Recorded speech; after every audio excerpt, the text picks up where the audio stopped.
Well, since my last What Happened video went over very well, I might as well make another one. Now, I am willing to bet you have at least seen one dinosaur show growing up. It could be a classic like The Land Before Time, a forgotten gem like A Journey to the Beginning of Time. It could be anything. But if you were growing up in the 2000s and went to a DVD and VHS store, you probably saw one of these lying around in the kids section. The Little Dinos. Or more accurately, what's left of it. Yes, unlike Loopy-de-Loop, which would see several reruns on TV, the Little Dinos just simply disappeared off of the face of the earth. Just like the dinosaurs. Almost leaving not a single trace that it ever existed. So, as you can see, there's not much to go off of here. But, a few years ago, thanks to a Reddit thread, the vast majority of the series was rediscovered, with most of the 26 episodes being found, and 6 of them being in English as of this video's upload. Heck, even Amazon apparently had a full series collection for $500. But hey, we have the vast majority of the series, and even though most are dubbed in Arabic or Chinese, it's not impossible to understand what's going on without subtitles, even though I do wish there were. But enough about that, let's get into the story. The series tells the story of Xander, Danny, and Amy, alien creatures called Dino Men, who travel across outer space to their ancestral homeworld, planet Earth, to study their earthly ancestors, the dinosaurs, and discover their origins. They do this by traveling through time to various points in the Mesozoic period with the help of a human, Dr. Lin, who gives them information on new dinosaurs they meet. However, Amy's father, Terrível, has other plans for the dinosaurs, as he and his goons secretly follow our heroes, attempting to gather dinosaur DNA to create genetically altered monsters to rule the universe with.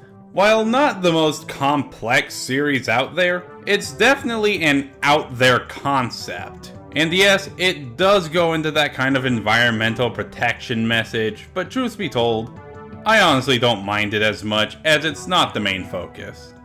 Its main focus is primarily on the dinosaurs and the adventures they go on. Not to mention, how often do you see dinosaurs and aliens together?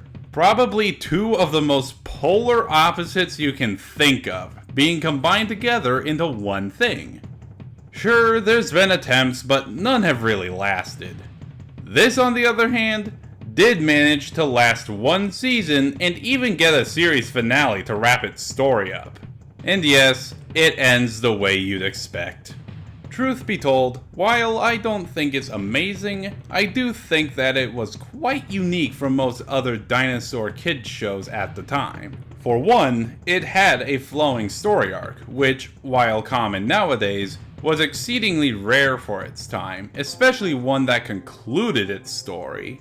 2. It was not shy about certain aspects about dinosaurs. And when I say that, I mean it tackled some pretty dark stuff for its demographic, especially when it got closer to the Cretaceous mass extinction. Through rapidly changing environments, competition with other species, and yes, even exploitation by a more advanced species, it shows you just how much these creatures struggle to survive, from starvation to mass cullings, natural disaster, the egg equivalent of stillbirth, and most surprisingly of all, predation.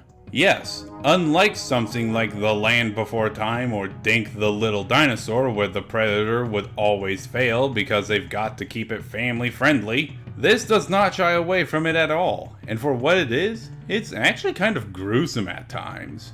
Truth be told, as a toddler, I enjoyed that detail, mainly because it addressed a complaint I had with a lot of these shows. The predator is not evil, it's just trying to survive.